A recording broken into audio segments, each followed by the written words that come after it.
All right, everyone, we apologize for the delay. It is 7:30, and it is time to call our December City Council meeting to order. We will begin, with the Pledge of Allegiance to the flag, and if you'll stay standing after that, Councilmember Anderson is going to bless our meeting.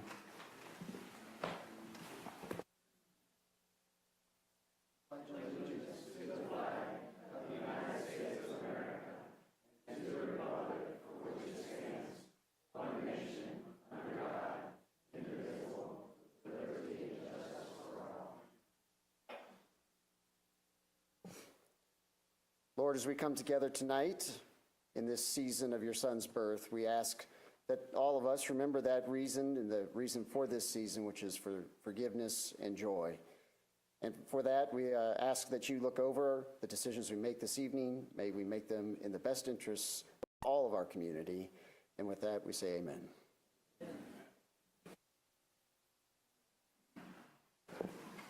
Thank you, Mr. Anderson. All right, the first order of business is approval of the agenda. Is there a motion to approve the agenda? Have a motion from Mr. Perkle. Is there a second? Second from Ms. Avery. All those in favor, please raise your right hand. All right, next is the approval of the minutes from the council meeting on November the 12th and the work session on November the 4th. Is there a motion to approve the minutes? Motion to approve the minutes. Have a motion? 12th and November 4th. Yes, ma'am. Thank you, Ms. Avery. Have a motion from Ms. Avery. Is there a second? Second from Mr. Page. All those in favor, please raise your right hand. Good. All right, we have no awards, presentations, or proclamations, but we will have some in January. We'll move on to our reports, and I'll recognize our city attorney, Mr. Hartley. Thank you, Mayor. No report. Thank you. All right, we'll next move on to City Council, and I'll start with Mr. Perkle. Thank you, Mayor. Just like to wish everyone, or hope everyone had a happy Thanksgiving, wish them a Merry Christmas, and remind them we've got our tree lighting coming up, I believe is this Saturday. Is that correct? Saturday? Yep. Okay. So hope to see everyone there. Thank you. All right, and Mr. Hicks, he's going to pass tonight, and I'll pass it along to Mr. Anderson. Mayor, I have no report this month. All right, next, Ms. Avery. All right, I do have a report this month. The Broad Street Band and the City Express put on a terrific concert on Saturday, November 30th, which was the Saturday after Thanksgiving. This was a Toys for Tots fundraiser, and I was extremely pleased to see the lobby filled with toys and games for children, as well as pleased that attendance was so high. I actually think it's the first time I've seen nearly every seat filled in the Eagle Theater. I had been a little concerned at first that it wouldn't be a full house since the event was not listed on the city's calendar on the website or in the Sweet Life newsletter, but I was greatly relieved to see such an excellent turnout. Sugar Hill residents didn't disappoint the children who will benefit from this fundraiser, so I'd like to thank everyone who came out and brought their toys or games and were treated to a wonderful concert for a great cause.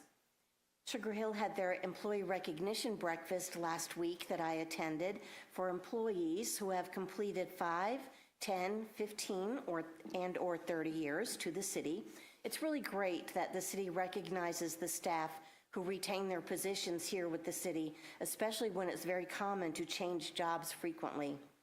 And then, as Mr. Perkle mentioned, this coming Saturday is Sugar Hill's holiday celebration from 5 to 9 p.m. It is always a very family-friendly, festive evening, and I hope many residents will be able to attend. And it's really hard to believe that this is the last month of the year, and I'm wrapping up my first year on the City Council. It's been quite a learning experience with challenges and rewards. I've especially enjoyed talking to the residents about any of the issues that come up this year, as well as just having general conversations. One of my goals is to be a voice for residents on the council by voting to reflect the needs of both the city and the residences in terms of finances, housing, city services, and community assets. There have been both positive results and a few highly debated issues, which is typical for most cities.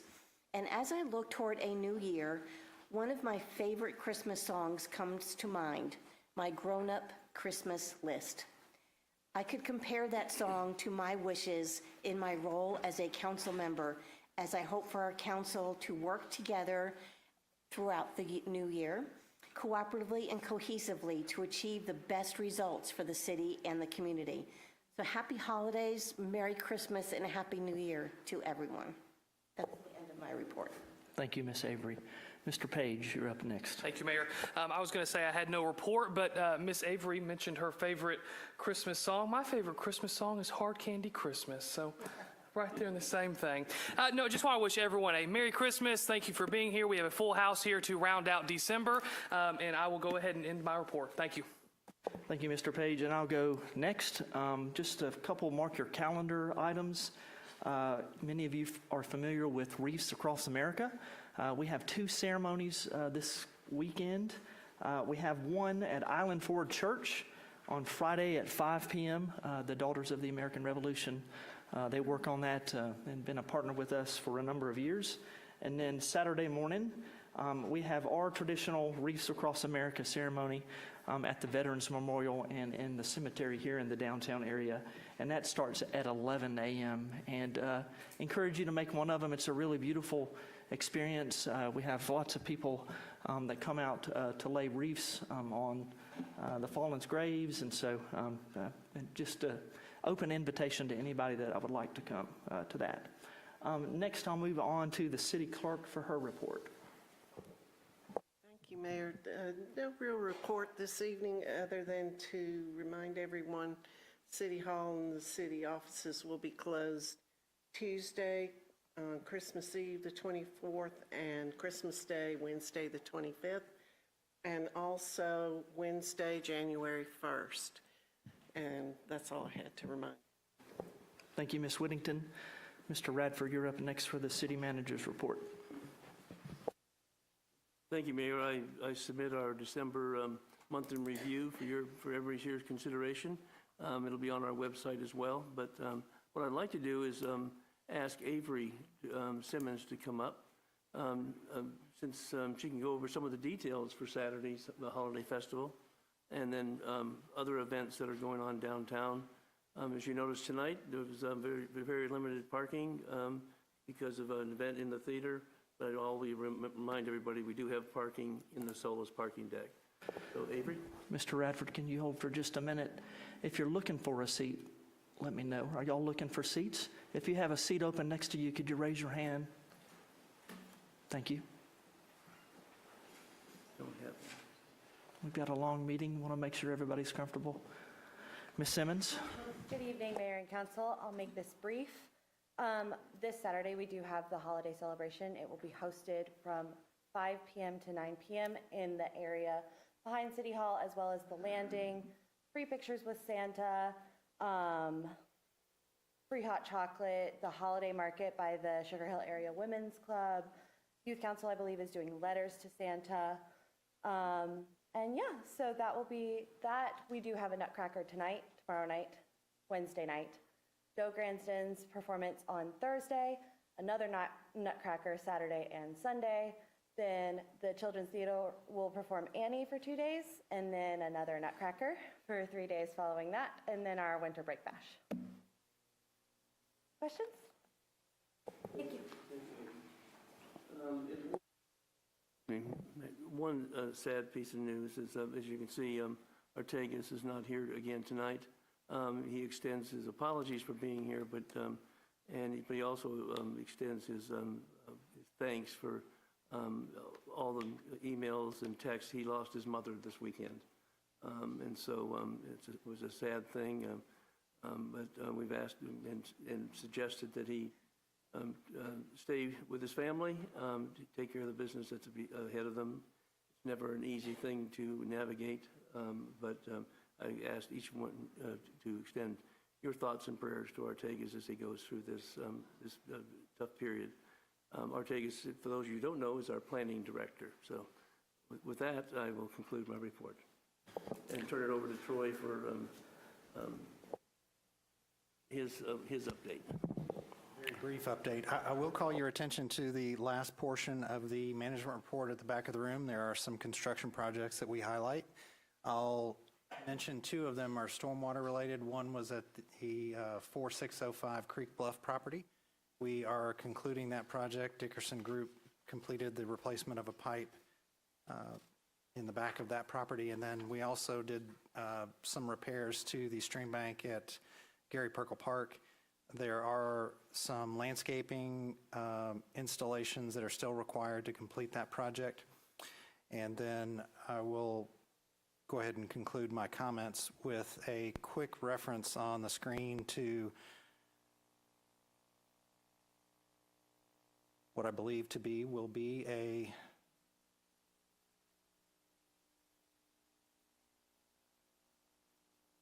not a lighthouse, but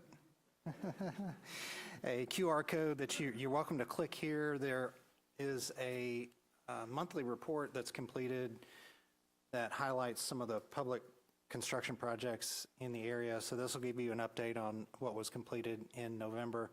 So hopefully you can check that out with your phones. Let me know if it doesn't work.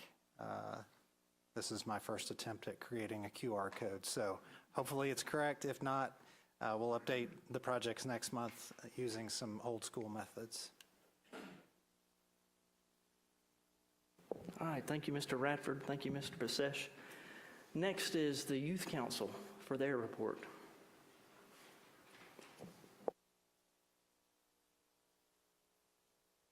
Good evening, everyone. So we have the holiday celebration this Saturday, which we're super excited about. Last year, we had a bunch of kids come up to us and write letters to Santa. It's really heartfelt, and we have a lot of Christmas spirit each year. Always dressing up. I dressed up as a reindeer last year. Took me a long time, but the pictures are great. And then we are also working on Champion Tree and keeping the upkeep of Champion Tree. And we also attended the Riverlands open house a couple weeks ago. It was amazing, very informational, and we're really looking forward to the rest of this year. Thank you. Thank you. All right, we'll next move on to citizens and guest comments. And this is an opportunity for any individuals that wish to talk about anything related to the city to come up, and each person has up to 3 minutes. If you're here for one of the hearings under new business, there's opportunity there for you to come up and make comments, and I would encourage you to do that at that point in time. But of course, we're always open to hearing anybody's comments at any time. Is there anybody that would like to take advantage of the citizens and guests' comments? Yes, sir.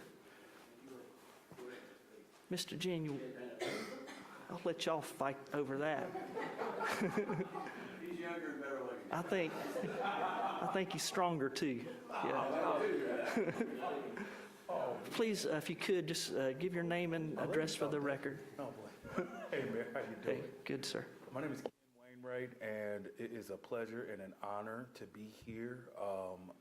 I've been working at the Capitol, and we've been advocating for 2 pieces of legislation, House Bill 1391, House Bill 1398, and it is crucial that we need your help and we need your support on a city and a local level. Recently, there was a city council member by the name of Joyce Sawyer.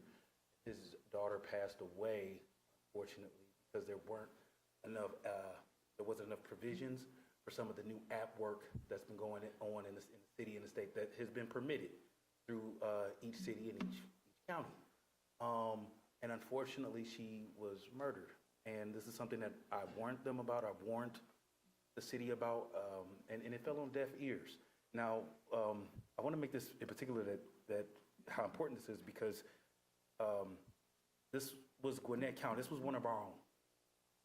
And I couldn't imagine being a council member, being a mayor, and getting the word back that we were warned about a situation that could take place, that we could help, that we could prevent. And we didn't. And one of us took a loss because of it. And we have a great opportunity to be able to advocate, especially on a labor side, when it comes down to the additional work that this new technology brings, but the dangers that it brings as well. So bringing up new partnerships with Gwinnett County Sheriff's Department, the police, is crucial. We have ways that it's worked in other cities. We want to bring it to Gwinnett County. We want to bring it here. to Sugar Hill, but it doesn't happen without you. It doesn't happen without you. And so I'm going to be reaching out and sending emails and being able to schedule some time on exactly what this legislation is. It's pretty short, but it's powerful.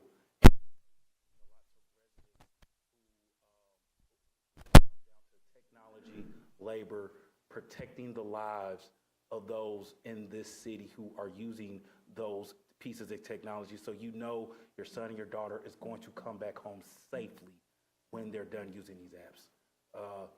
Mayor, we need your leadership. We need it more than ever right now. Thank you so much for your time. Thank you, Mr. Wainwright. Mr. January. Good evening, Mayor and Council. James January, 1282 Frontier Drive. A little over a year ago, one of the former council members noted that opposition to the city's various plans for building and money spending projects consisted of only a handful of people who came and spoke out. Using that logic, then the assumption was made that that means that the vast majority of the citizens must be in favor of the city's actions.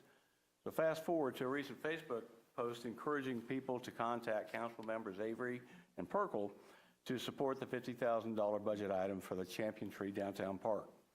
Despite the implication, intended or unintended, I don't think either Avery or Perkle opposed the development of this park. In speaking to both of those folks, I learned that there's been maybe 60 or 70 emails sent to them from various people in the city. If we consider that the city of Sugar Hill has some 15,000 to 17,000 registered voters who are also on Facebook, Nextdoor, and other social media, then using that former council member's logic, then we can assume then that if only 50, 60, 70 emails were sent, then the vast majority of the citizens of Sugar Hill must be in favor of not including that $50,000 budget item for the Champion Tree Park in the 2025 budget. Further to that point, it seems like whenever these things come up, this project, like so many others, is in the works and has been for years. Well, if it has been, why hasn't it been completed? I mean, this seems to be a recurring theme. Whenever there's opposition to any of the city's latest pet projects or expenditures, the rationale that seems to be the bottom line is that, well, it's been in the works for years. But, and that seems to have the power of the political gods. And when spoken, it seems like all opposed must bow down and give power to the city of Sugar Hill. Personally, I'm in favor of that park. I don't have a problem with spending $50,000. But what are we getting for it? If it's been in the works all these years, where's the plan? It's a beautiful piece of property. It needs little more than some picnic tables, maybe some sidewalks, and possibly some public restrooms. But beyond that, I don't know what you could do to it without destroying its beauty. If there is no plan, if nothing's been done, then really what it has been all these years in the works is nothing more than a line item on a budget. If that's the case, then it can stand to wait another year before the $50,000 is spent, and that $50,000 can then be spent on the $12+ million of other capital improvement expenditures we already have. The city owns the land, so the tree and the land aren't going anywhere, aren't going to disappear until unless the city decides to give it to a developer. Thank you. Thank you, Mr. January. Anybody else that would like to speak under citizens and guest comments? Yes. And if you could, just please give your name and address for the record. Hi, my name is Chelsea Hutchings, and I was not planning on speaking tonight, but I just came back from a conference this past weekend about inclusive education surrounding, the human rights, civil rights, education rights of our children with disabilities. And I was able to talk to a lot of educators, other advocates, inclusion specialists, teachers, parents, and I just wanted to say thank you all because I felt really proud to be able to brag about my city and in all of y'all's support for our kids with disabilities in our city because it's important and it matters. And I just wanted to thank you for all that support. Thank you for your comments. Anybody else wish to take advantage of this time? Yes.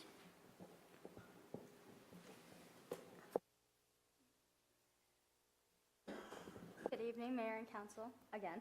I'm brought here, my name is Manja Guerrero. I am the current Secretary on Youth Council. This is my second year in running, and I am brought here before you today regarding the line item titled Champion Tree Park.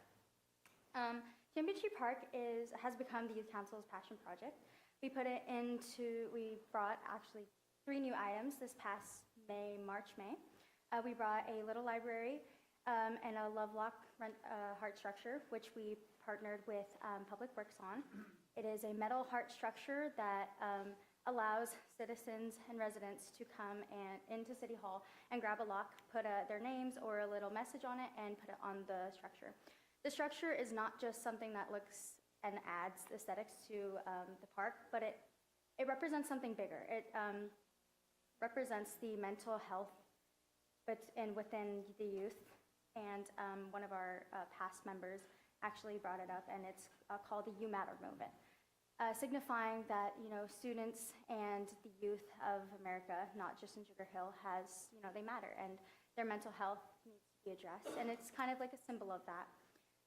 The little library symbolizes, reading and kind of stimulating more reading within the youth. As we grow more fond of electronics and social media and all that, we like to further reading within younger generations, as well as the bench. It might be simple, but it's something to signify places where someone can sit and really look at the park and look at City Council and admire all of its beauty. We like to highlight mental health literacy rates, as I said, and they can put their names on the measures log. We ask you that you would approve the agenda within line item. The park is a recreational use space for all ages, so we have some plans that could be put into use for the park, furthering our ideas. Possibly book readings. We have planned to do a couple of book readings for students, and I know Mayor Henry and Alvin Hicks always go to elementary schools and whatnot, so even implementing field trips within the younger generations. We have planned a little bit of that. And then also 5K races. We've thought about implementing those eventually, if permitted. Having people come to the park more often, like I said, with social media and, technology. Not everyone's outside. I wish I had that more when I was growing up. I was sitting on my iPad when I should have been outside on a slide, But I think this is crucial to our generation. And I think that if we are able to implement this, I think we'd have a lot of more children coming out, furthering the youth's ambition to read, to be connected with nature, especially having over 100-year tree there. I would have loved to have seen that as a child and just sit there and connect with the tree reading a book. It's very picturesque, but I think it could happen. So this is crucial to us use as our generation and increase the technology flows into the lives of our children. So help us encourage the youth to use our city. I'm asking you not to approve just $50,000, but to approve $50,000 for the youth of tomorrow. Thank you. Thank you for your comments. Is there anybody else that would wish to take advantage of this time? All right, if not, we'll close that out. We have no consent agenda. We'll move on to old business. Item number 1 is the veto by me of RZ-24-004. Is there any action that City Council wishes to take? All right. Then we'll move on to item number 2. Mayor, just to clarify on item 1, I'd like to make a motion to table RZ 24-004 to January. All right, I have a motion to table until January. I'd like to second that for discussion, because I also was thinking of tabling that. What I would like to see is to table RZ 24-004 to the December 16th, 2024 Planning Commission meeting, so that they can have a public hearing, and then to the January 13th, 2025 City Council meeting for the purpose of reviewing the site plan and having a public hearing at both the Planning Commission meeting in December and the City Council meeting in January. And I had a motion. I'd like to add to the discussion. You got it, absolutely, Mr. Just to Purple. clarify, since we took no action on the veto, that means it's sustained. So that action that was taken previously went away, right? And so now what we're discussing is what to do with it, because our city attorney let us know just because the item was vetoed doesn't mean it goes away. It stays on our agenda until we do something with it. So I do agree with tabling it and sending it back for comments to P&Z. Thank you. So we already have a motion, though, and the motion is different from the second. So we really don't have a motion and a second at all.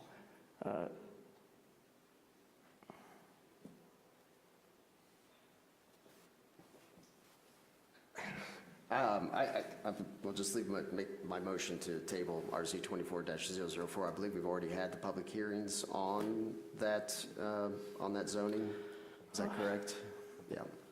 All right, I have a motion. Is there a second?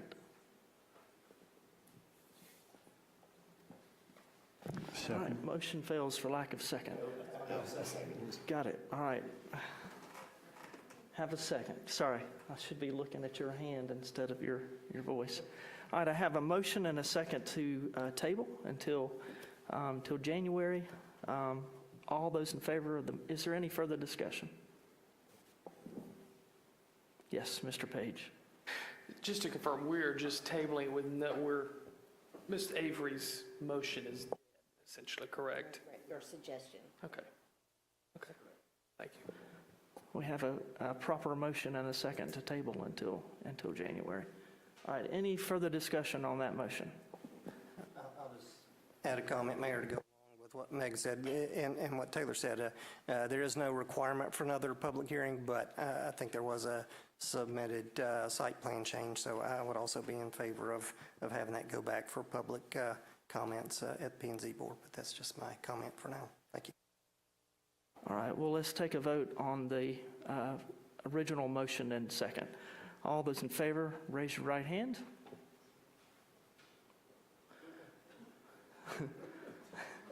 That motion fails, and then the lights went out right at the exact same time. All right, is there a substitute motion? Yes, I would like to make the motion to move to table RZ 24004 to the December 16, 2024 Planning Commission meeting and to the January 13th, 2025 City Council meeting so that the site plan can be reviewed by the Planning Commission with a public hearing before being sent to the January 16th Council meeting with also a public hearing. All right, I have a motion. I'll second that. Is there a second? Second. All right, I have a... Yeah, let's hold on. Let's slow it down just a little bit, all right? Let me recognize each person, and we'll go. All right, I have a motion from Ms. Avery.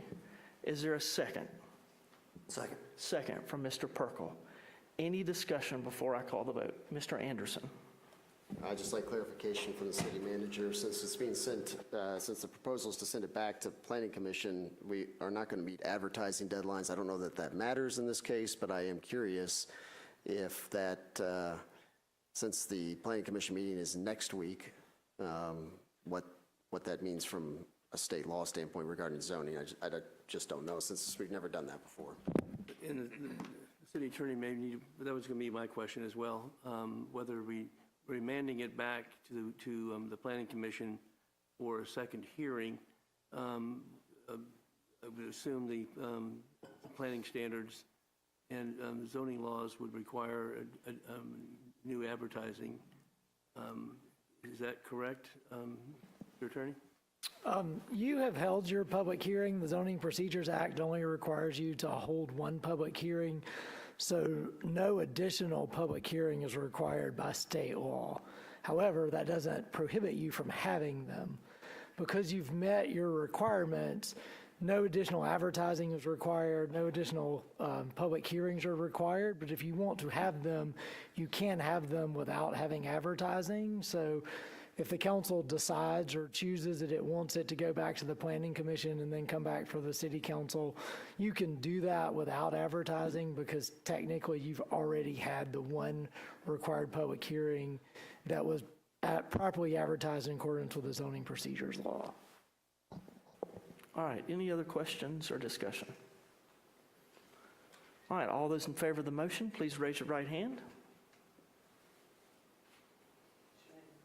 All right. Next, we'll move on to item number 2, and that is the proposed operation and capital improvement budget. And I'm just going to make a statement here. We do have something that we think we can all agree to. We've taken into consideration everybody's concerns and asks. However, not all of us have had the opportunity to dig very deep into the new version. And so probably not, actually, we're not going to vote on it tonight. We're going to end up tabling it and probably having a special called meeting at some point this month before January gets here. However, I would like to recognize Mr. Radford to just talk about the differences between this version that we have in front of us and the version from last Monday, our work session.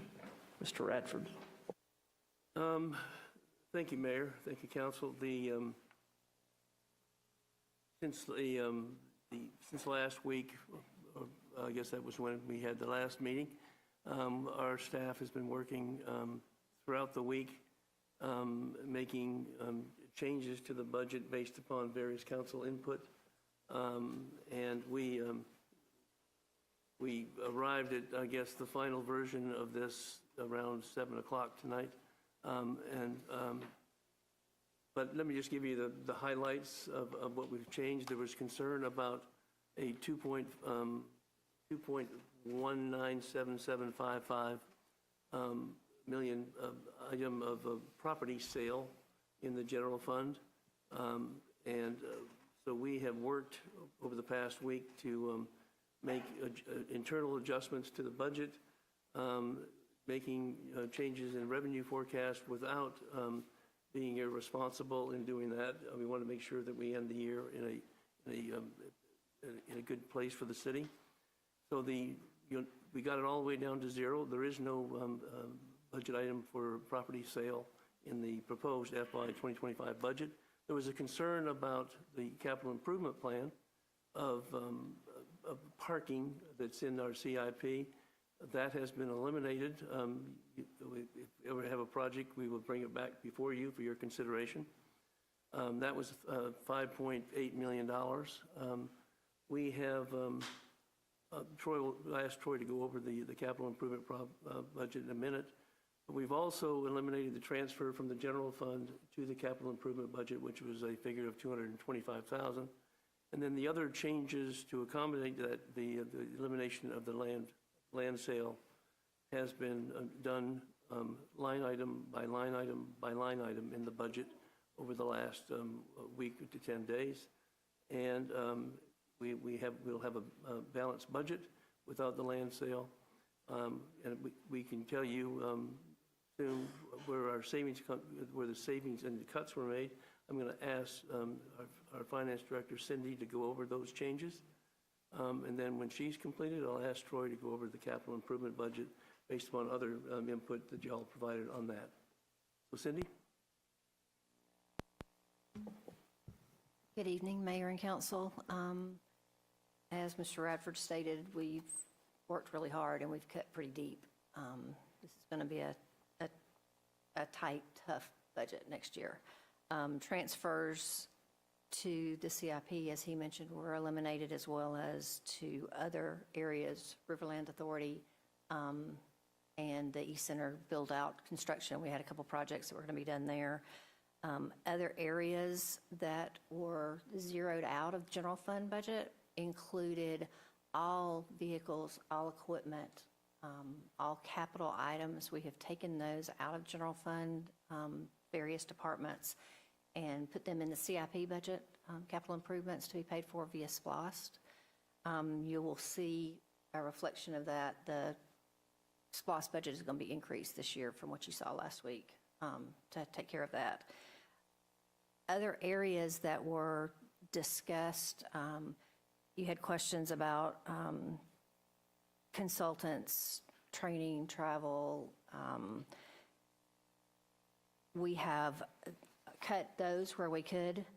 We have cut community initiatives, supplies, computer peripherals, those type things. in various departments, contract labor, building upgrades, a big one. We've cut significantly there, which is, we will see as far as maintenance on the buildings in the East Center at City Hall. Software has been cut, renewal and replacement. There's been a lot of, we've tried to go through every department.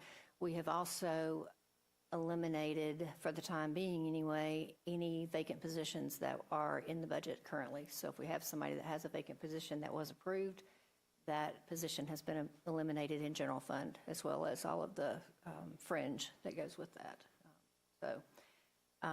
Bottom line, about $1.45 million has been eliminated, as well as on the revenue side, we had to increase revenues. When we budget each year, we budget at the 80% level, if at all possible. We try and always budget revenues low and expenses high.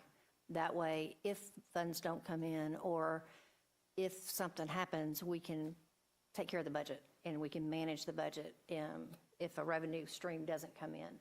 So the 24 budget, the current budget was based on the 80% level from the 23 revenues. For 25, we had already kept it level, so we had not raised any line items for revenue. I've gone back through, and those revenues have been bumped up to probably 95% of current actual to date for 24. So we've increased revenues to the tune of just under $650,000, and those two pieces have eliminated the $2.2 million of land sales. So. Thank you, Cindy. And just to echo Cindy's comments, is that one of our process that we, in a strategy, is to underestimate revenues, as she said. And we do that to make sure that if an emergency comes up, we know we got a revenue stream to try to handle that. And the other thing is that it's always responsible, at least from our side of the story, as the manager and your team of staff that do a fantastic job, is to end the year with funds that can go back to fund balance, which in government is our savings account. So in the event that we have a slowdown in the economy, that never have to consider looking at raising taxes, we can manage it within our process. So that's on the operations side. I'm going to ask Troy to speak to the capital improvement side. You'll see a couple of things that were talked about tonight in the capital improvement budget that we've made some changes to. So with that, Troy? Thank you. I'll pull up the capital improvement budget on the screen, maybe.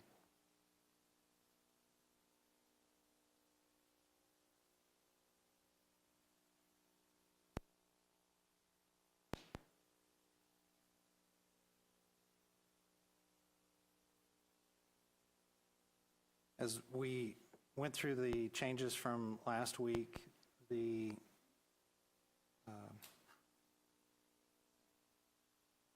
changes are highlighted on this particular screen here, and the arrows should draw your attention to it. We did split out a portion of design funds from the inclusive playground to Champion Tree Park, just to get the design and scoping phase started on both projects. There's not a significant amount in there, but perhaps we can get to a place where there's an understanding of what the scope is on those two projects and then decide to move them forward or not. The additional item that Mr. Radford and Ms. Pugh mentioned were the capital SPLOST eligible purchases, such as vehicles, and moving those from the operating budget to the capital budget. So those are reflected there as well. And then, of course, we did remove the other large project. So for 2025, the Funding sources are as identified here, with most of it coming from transportation splost for the vehicles, and recreation splost funding the design work for the 2 park and playground project. Not much changes with this, except we did eliminate the general fund transfer from the 2025 proposed capital improvement budget. And then also for the full 5-year program, we did remove the general fund transfer as well.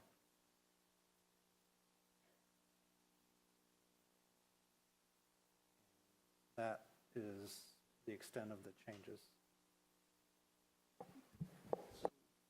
We know inside the budget where the items have been reduced.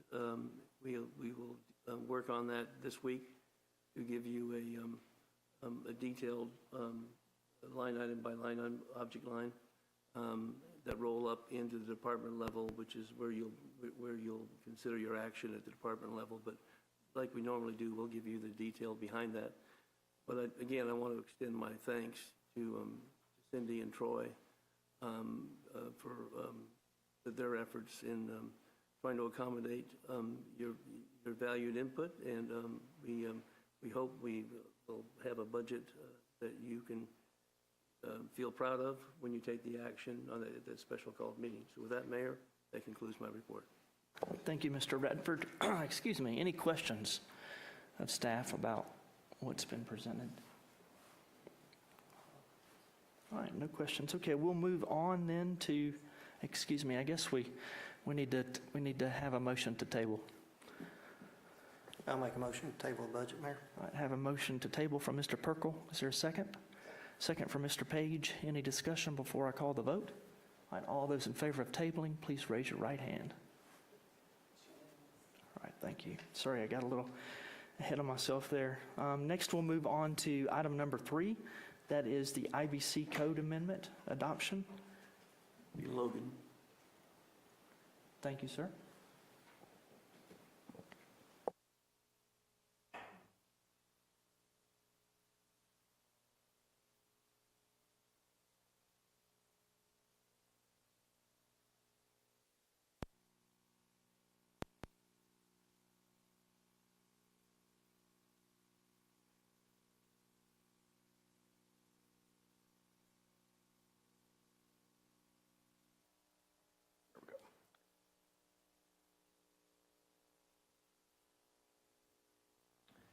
All righty, good evening, y'all.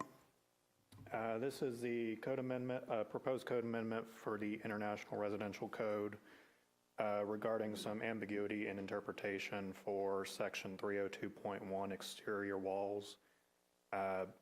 This has been brought to council before as part of a resolution to submit it to DCA as far as,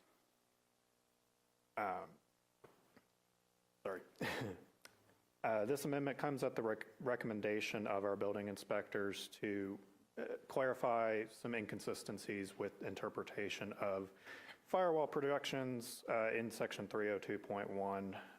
We have submitted this to DCA as required by state law. They have come back with a response of no comment, which is fairly standard. So tonight we are just asking for approval of this code amendment to remove one-term projections from the code. All right, thank you. Any questions of staff before I ask if there's a motion? All right, is there a motion? Make a motion to approve, Mayor. All right, have a motion to approve from Mr. Perkle. Is there a second? Second from Mr. Page. Any further discussion before I call the vote? All right, all those in favor of the motion, please raise your right hand. Okay. All right, next we'll move on to new business, and we will start with the public hearing for AZ-24-003, Hillside. Good evening. Ms. Weatherly, how are you? Thank you. For AX 24-003, we received an application for annexation and rezoning at 5871 Hillside Farm Road and 545 Riverside Road. This is located behind the Sugar Hill Corner Shopping Center with the Publix and stretches up back to Riverside Road. One of the parcels, 7339121, is presently zoned RA200 in Gwinnett County, which is residential or agricultural residential. And then the other parcel, 7339057, is presently zoned R100, single-family residential in Gwinnett County. The request includes rezoning to general business for the purposes of an event facility, chapel, and brew pub. The event facility is depicted here with the star. The event facility would require the approval of a special use permit. Shown here with the star is the chapel, which would be used in conjunction with the event facility for weddings and similar events. And then the building now shown with the star would be for a brew pub. The applicant has stated intent for a brew pub at this time, and they have been made aware that if they wanted to pursue a microbrewery in the future, that would require a special use permit, separate public hearings later down the line, and they have stated that they are sticking with the brew pub at this time. Here are additional images of the site plan, zoomed out to include the whole parcel, as well as the neighboring parcels, as well as the topography. Rezoning to general business would create a 75-foot buffer of the commercial property to the neighboring residentially zoned properties. Thus, there are a few different buffer variance requests for buffer reductions to the neighboring properties. The first is shown here with the star. It's against the Emerald Lake subdivision. Circled here, so there is an existing structure. It's a single-family home with a cleared out backyard with a fence. The request includes a reduction from 75 feet to 26 feet to include room for the fence and the cleared backyard. There are no additional improvements for the structure, no additional improvements within the buffer. The only improvements to the structure would be for code compliance for commercial use. The next request is shown here with the star. That is against the City of Sugar Hill owned property that is currently vacant. It's zoned RS 100, but is in our future land use designation as green space. Shown here, the buffer would be for an existing clearing where there is a gravel driveway, and it would be for improvements to the driveway for access drive coming from Riverside Road. So that would be a reduction to 20 feet from the 75 feet, or that would be a reduction to 15 feet from the 75 feet. The next buffer reduction would be against the Georgia Transmission Corporation owned parcels. Currently, there is a utility substation that sits on the two parcels directly to the west. This buffer would be a reduction to 20 feet. And that would be to accommodate stormwater management, including ditches and pipes necessary for their stormwater management. Shown again here. And then the final buffer reduction request is at Riverside Road, next to parcel 7339025. This is zoned R100 in Gwinnett County and is presently vacant. This would be a reduction to 0 feet for the access driveway improvements at the existing curb cut off of Riverside Road, to have that as an additional entrance, as well as the entrance at Hillside Farms Road.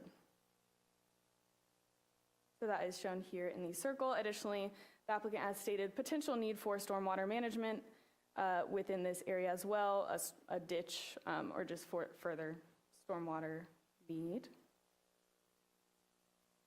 Additionally, this parcel 7339294 is not part of the annexation request. It is not being asked to be rezoned, but it is part of the larger project as being used for their stormwater management. There currently sits a pond on that site that will be used, and that's kind of where the stormwater has to be kind of trafficked around the Georgia Transmission Corporation parcels there that sit in the middle.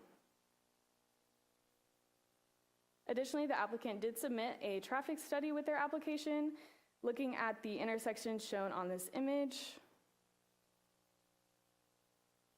The only recommendation for the traffic study, the only recommended improvement was at the interior driveway at Hillside Farm Road within the Sugar Hill Corner Shopping Center, and that would be for a two-way stop to be recommended at that intersection. Additionally, the applicant submitted an aerial photo with the site plan laid on top showing the distance to the nearest by property lines for where residences currently sit. The chapel at the farthest back clearing is 275 feet of undisturbed forest from the nearest residentially zoned home. And then the event venue sits about 311 feet at its farthest back clearing. Planning Commission did not provide a recommendation at the November meeting. However, they did discuss the use of gravel, which, as we discussed last week, would not be to code. If they wanted to use gravel, it would not be permitted under our current regulations. They also discussed the potential to reduce the buffer request against the Emerald Lake subdivision from 16 feet or 26 feet, which would allow for the full backyard of that single-family residence. So taking out that fence, replanting the backyard, and allowing for a 50-foot buffer there instead of a 26-foot buffer. Staff is recommending approval of the annexation of parcels 7339121 and 7339057. Staff is also recommending approval of rezoning to general business and the special use permit for an event center for parcels 7339121 and 7339057 with several conditions. The first condition is for site plan conformance to exhibits 1 through 5 that were a part of the EPAC. Number 2 is that the applicant shall implement the recommended two-way stop enhanced intersection within the Sugar Hill Crossing shopping center. Number 3 is that all buildings that are presently single-family residences that will not be demoed will be brought up to code compliance, so ADA improvements for commercial use. Number 4, the site plan and the letter of intent did include the potential for future recreation uses, including pickleball courts. Number 4 is that if pickleball is part of the plan, that it has to be a minimum of 500 feet from residential properties, or 250 feet from residential properties where soundproofing or sound absorption products are used. Number 5 is that natural gas appliances shall be used for the initiation of commercial uses. Number 6, so the next few are getting into those buffer reductions. Staff is recommending approval of the reduction to 25 feet from 75 feet against the Emerald Lake subdivision parcels for the existing structure with no additional improvements, no additional clearing permitted. Number 7 is the reduction to 15 feet from 75 feet against the City of Sugar Hill owned property for their access improvements. Number 8 is a reduction to 20 feet from 75 feet against the Georgia Transmission Corporation parcels for their stormwater management. Number 9 is the zoning buffer shall be reduced to 0 feet from 75 feet. That's for the access improvements and potential need for stormwater at Riverside Road.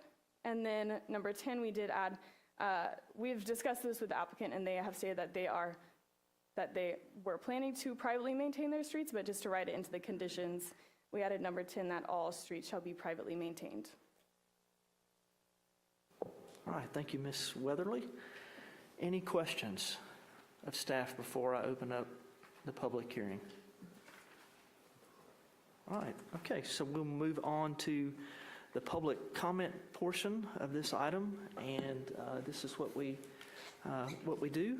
We do 10 minutes for those that wish to speak in support, and that's typically the applicant, and then others that wish to speak in support, and then we'll do 10 minutes for those that might be opposed or have concerns with the project. And so we will begin with the first 10 minutes for the applicant or those that wish to speak in support. Please come forward. And Mr. Hartley and Ms. Whittington, they watch the time, and between speakers, I will do a time check just so that we know where we are. Please proceed, sir. Please give your name and address for the record. Yes. Thank you, Mr. Mayor and City Council staff. My name is Drew Warner. I live at 5602 Thistledown Terrace here in Sugar Hill. I'm going to be speaking to the vision portion of this proposal with the hope that there's a story behind this, this request and proposal, and by sharing vision and story, my hope is that it'll provide some context and understanding to the request for this project.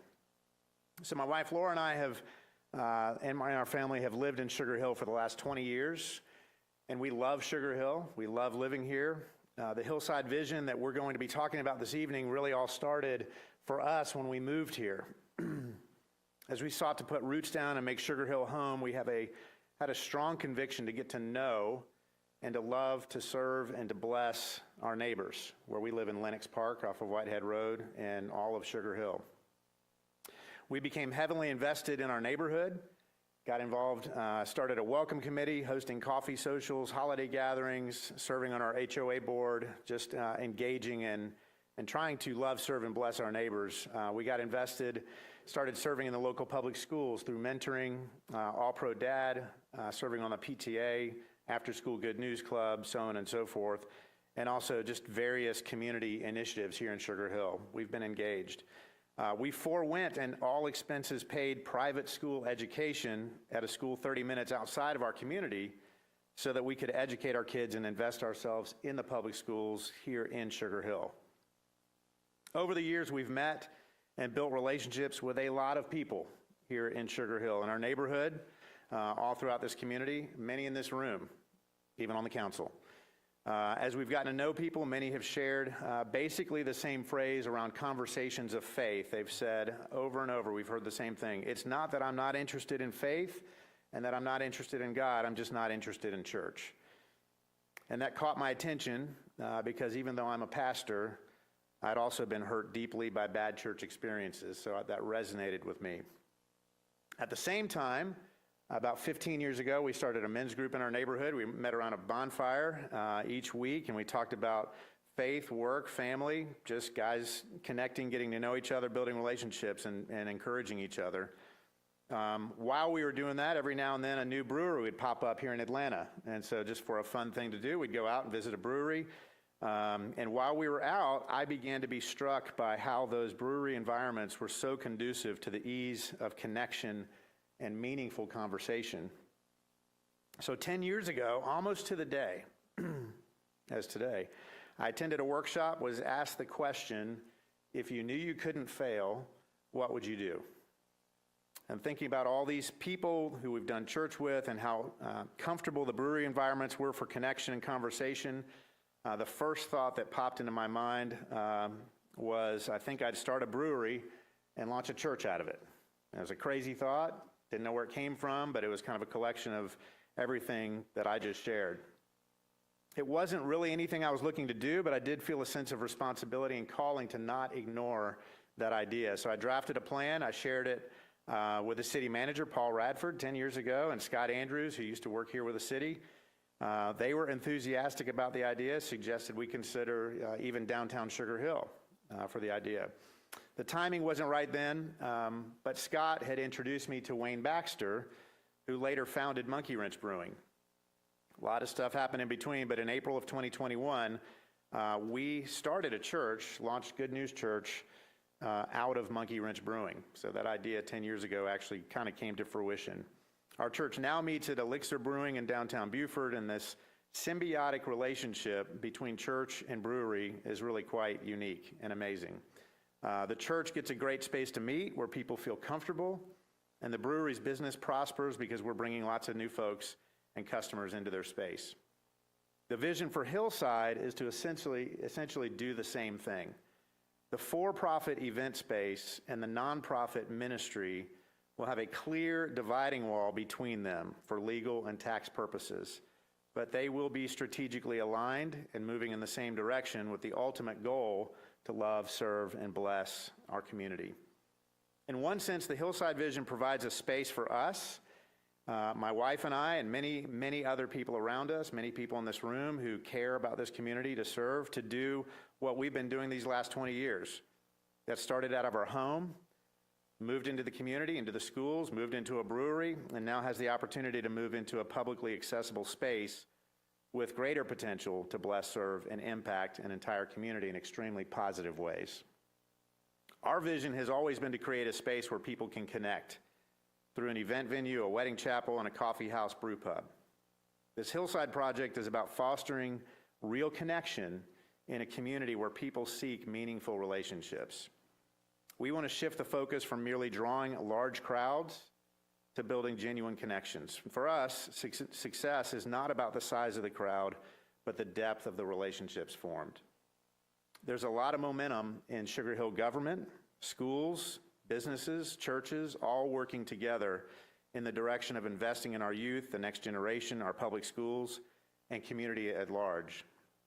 We're already a part of that, and we see this Hillside property as being very strategic in providing additional spaces to support and serve these important initiatives that are already occurring. I know there's a lot floating around on social media about this project with all kinds of speculations as to our purpose and motive. Some are saying that our motive is money and greed. That couldn't be further from the truth. We definitely do want Hillside to be a revenue generating machine, but not for our personal gain and greed. We actually want to be as generous as possible so that the entire Sugar Hill community benefits, and so that people can have the opportunity to experience God's love, grace, and healing in whatever hard things they may be going through. Life is hard, and every community needs places where they can go to be loved, cared for, accepted, and known. That's our purpose, and our motive is not greed and selfishness, but love and generosity. We're here this evening requesting annexation into Sugar Hill because Sugar Hill is where we live, and it's the community that we love. The vision for what we want to do at Hillside seems to align almost perfectly with the city government's vision for Sugar Hill, and we'd like to work together and be a part of that. From a financial perspective, we'd much prefer that our property taxes go to Sugar Hill. And lastly, I guess we just prefer to work with Sugar Hill because this is where we live, and it's the people that we know and trust. Thank you. Thank you, Mr. Warner. How much time do we have left in this section? 2 minutes and 46 seconds. All right, we have 2 minutes and 46 seconds. If someone would like to come forward and utilize the rest of the time. And if you could, just please give your name and address for the record. Good evening. I'm Dave Lee. I live at 5427 Yachtsman Lane in Gainesville. I'm a member and elder at Good News Church. I'm also a commercial general contractor and a project leader for Hillside Holdings. So first of all, I'd like to thank the staff for the recommendation of approval. We are on board and agree with all the conditions. So every business venture should answer 3 questions before starting. Why, what, and how? Drew just did a great job explaining the why. I'll try to very quickly hit the what and the how. We're planning to develop 3 buildings, approximately 18,000 square feet, a brew pub, and an event venue with an accompanying chapel. The venue and the chapel will work together, not separately. We're designing buildings and grounds that reflect and complement the natural beauty and peacefulness at Hillside.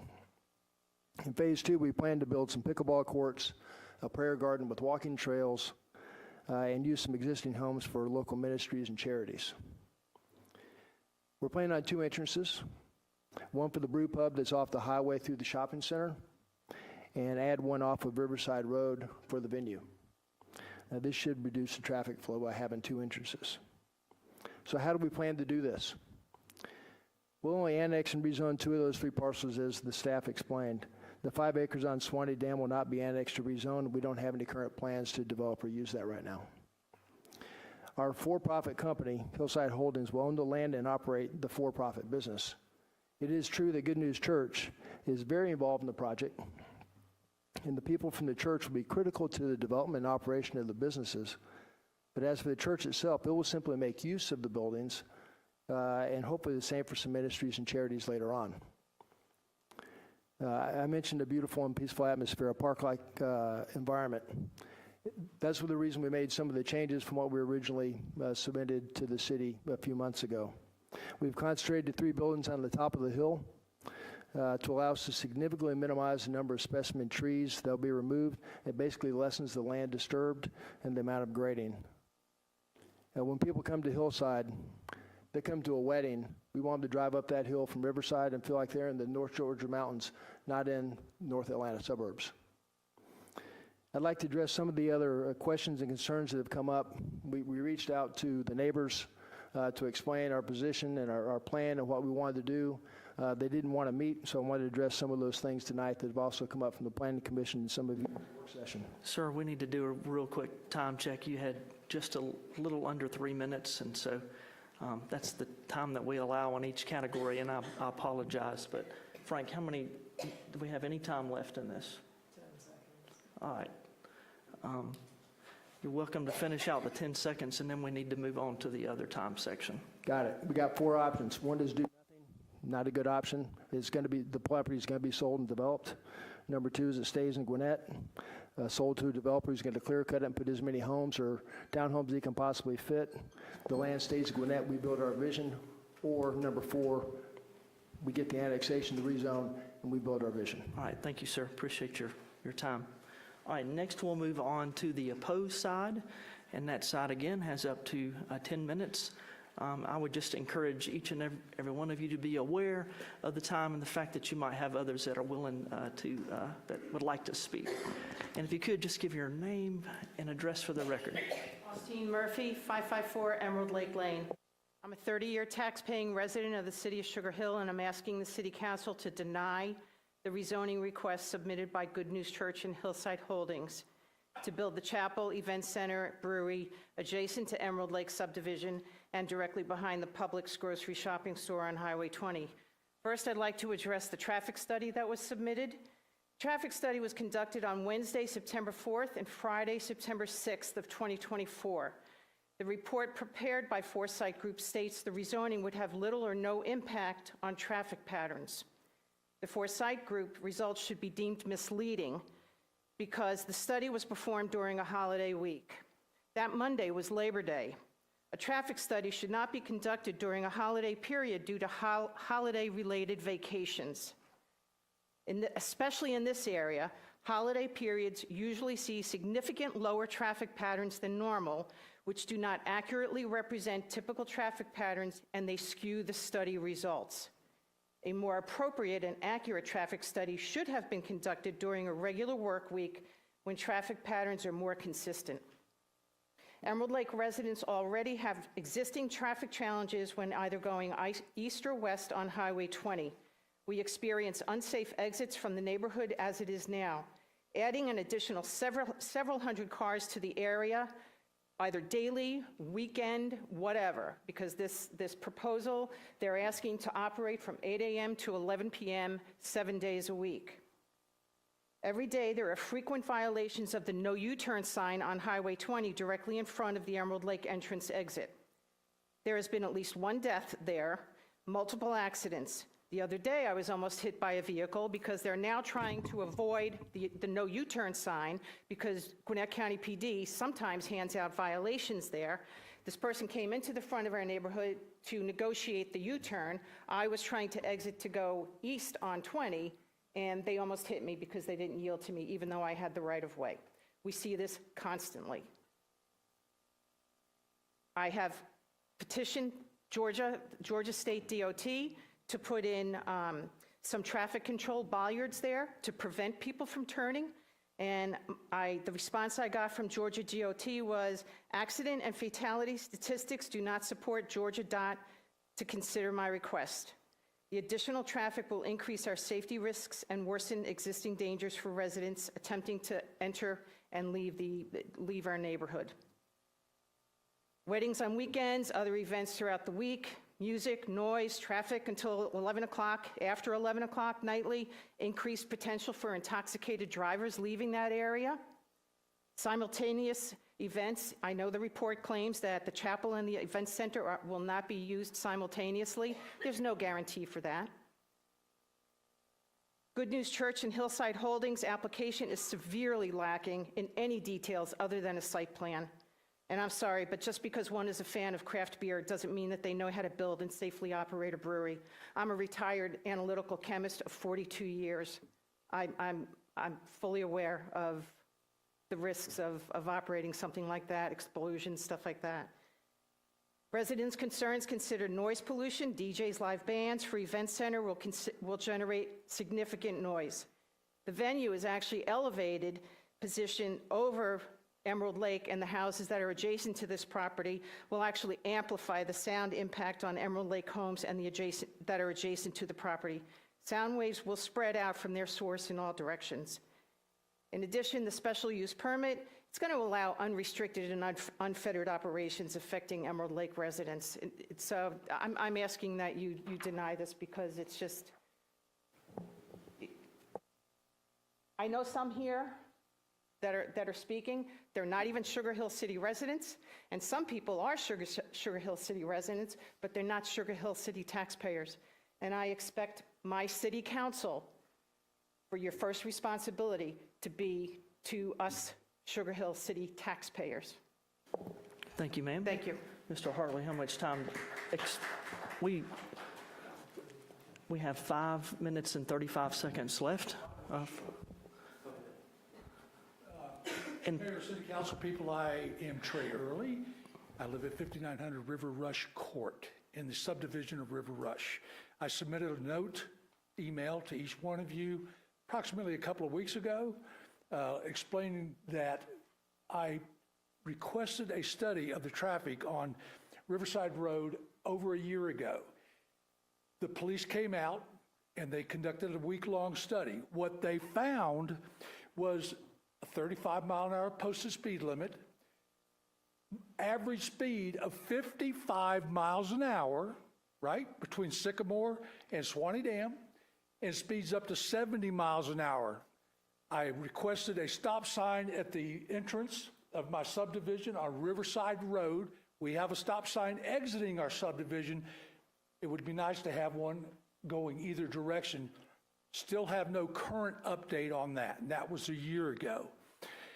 I want to concur with the young lady that was just up here about the noise. Lord have mercy. Trees are not going to stop noise. You're going to have bands in that parking lot. You're going to have everything else that people justify, and it's going to be going on till all hours of the night. Now, I understand that there is a noise regulation in the city. They have to be shut down by a certain time. But I don't want to be listening to cha-cha music or any other form of music at 11 o'clock at night sitting in my house. Thank you. Thank you, sir.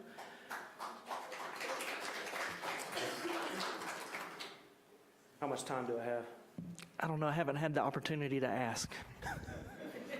How much time do we have, Mr. Hartley? 4 minutes and 5 seconds. Thank you, sir. Please just give your name and address for the record. My name's Andrew Hubbard. I live at 559 Emerald Lake Lane. That's in Sugar Hill. Please vote no. That's my request. I want to start out by stating that these figures are reported by Gwinnett County and are fact-based and can be found by anyone that wishes to look them up. These aren't emotions. Further, my experience in law enforcement supports these trends. Gwinnett County received 741,806 calls for service last year. That's a 5% increase over 2022. Crash data includes 32,703 crashes in the county. That's a 14% increase over 2022. 64 of those crashes were fatal. That's an 18% increase over those in 2022. The National Highway Traffic Safety Administration indicates that 1 in 10 drivers are usually considered under the influence. That's about 3,200 impaired drivers if we use that data from the crashes alone. The Georgia Governor's Office of Highway Safety indicates that Gwinnett County ranks number 4 in the number of fatal crashes throughout the state of Georgia. According to the traffic study submitted to the council for this new development, it's anticipated to generate 571 daily trips on weekdays. Considering those drivers are leaving a brewery, we can interpret, using the NHTSA standards, that 1 in 10 of those drivers, or about 57 of those, would be under the influence. Further, the traffic study states that the majority of the traffic is expected to be generated by the brewery and tap room alone. Individuals already ignore traffic control devices in place, such as the no U-turn at Emerald Lake entrance. The old adage, if you build it, they would come, should be amended to add, and so will the crime. If you want impaired drivers on the road, open a brewery. If you want more traffic on the roads, open this venue. If you want all those combined, go ahead and approve this. All right, thank you for your comments, sir. Mr. Hartley, how much time do we have left? 2:16. And we'll let you know when you get close. I appreciate it. Yes, ma'am. Please just give your name and address for the record. Okay. Because I'm going to have to trim this down with that little bit of time. All right, start now. I'm Marla King. I live in Sugar Hill. I'm an Emerald Lake resident. I'm at 510 Emerald Parkway. I'm a voting member of this community, so I'm in the city limits. My property borders this. I will see the chapel, and I will see this venue. I know the topography of this land because I've lived there for 29 years. The majority of the people who are in favor of this, I've talked to some of them. They're not even Sugar Hill residents. They have a dream to have a church, but they're not members of this community as far as paying tax people. This whole thing's for profit. The money's going to go to support the church. My husband and I made 240 house payments to pay off our home. We're in our senior years, and we worked very hard to have this standing. And like many of the young people investing in Sugar Hill today, I was only 37 when we bought that house. Yes, it's a lifetime. Let me be up front. My husband and I are God-fearing people who are members of a church we support financially, not against faithfulness. Our church would never propose a commercial brew pub and event center for a for-profit venture to fund, to prospect new membership, or to offer investment opportunities to its members. It would choose a different setting. I've been a business manager for a church, and I understand the tax benefits of being a nonprofit. How much time do I have? Pardon me? All righty. Ms. King, I'm supposed to ask that question, not you. All right. And you've heard heard from me a lot, so you've heard a lot of this already. We're concerned about sound. That's going to come right down to my house. We're very concerned about the sound. A special use permit will open the door to do anything. Car shows, teen raves, motorcycle events. It's more than weddings. The Foresight Company did that traffic study. I've seen it, and it did not disclose who the third-party company was that did that we can talk to or even check them out. We're concerned about people being overserved, trying to leave the Publix parking lot, and we're concerned for our safety. Nature walking trails have been mentioned. They'll be walking in my backyard, and what kind of liability that be for me? Or if one of their visitors, impaired or not impaired, meanders on my property and hurts themselves, will I get sued? Will my homeowner's insurance go up? And will they fence them? We're opposed. I know the bell went off. Yes, ma'am. Thank you, Ms. King. Thank you so much, and we respectfully ask you to deny it in its entirety. My husband and I, thank you. So we are out of time for the public hearing. I want to see if there's any questions or comments from City Council before I ask if there is a motion. No questions yet? All right. Is there a motion? Mayor, I'll make a motion. I move to deny the request to annex parcels 7339121 and 7339057. I also move to deny the request to rezone the general business BG for the purpose of constructing a brew pub, event facility, and chapel, and recommend approval of a special use permit for an event facility. All right. From Mr. Page, is there a second? I will second that. All right, I have a second from Ms. Avery. Any discussion before I call the vote?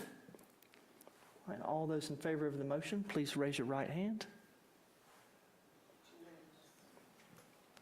All right, next we'll move on to item number 5, and that is the public hearing for CBD 24-004. And thank you, sir.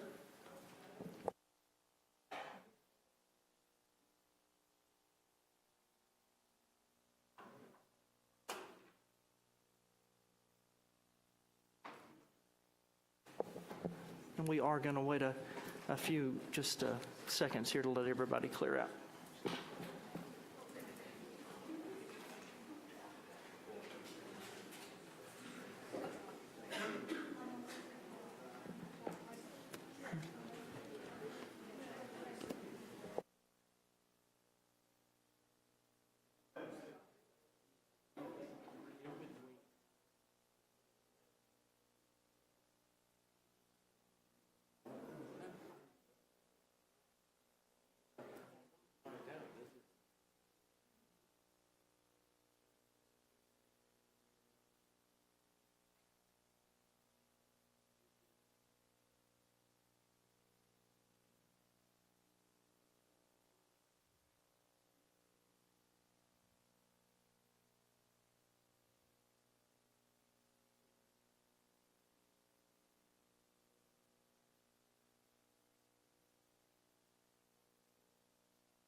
All right, up next, thank you, Mr. Witter. All righty. Good evening again. This is a design review request within the Central Business District 24-004 located at 5423 Nelson Brogdon Boulevard. Screen will change. There we go. This parcel is commonly known as the Old Sicko location, was torn down a number of years ago, surrounded by the Sycamore Square Master Plan project and the future, hopefully, eventually, Lytle grocery store.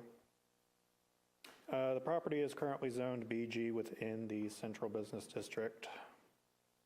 The applicant is requesting a 4,113 square foot medical/urgent care office facility. It'll be a single tenant structure, single level as well. Just to give a little bit of background, this was the original rezoning exhibit for this corner of Sycamore and 20 for Sugar Hill Commons. This is what brought it up to BG, just kind of a standard strip mall with grocery store. This is the site location as it relates to the Aldi as approved by design review. Just another view there. And then I'll go ahead and toot my own horn for a few seconds. These next couple pictures I actually did myself at the request of council, wanting to see everything in relation to just kind of the overall area as I mentioned. So I did kind of a basic mock-up just showing everything that's already been approved in this area and how it relates. So this first view is showing the structure up along 20 with the parking at the rear. Same view here. And this switches it back to having the building in the rear, parking in the front.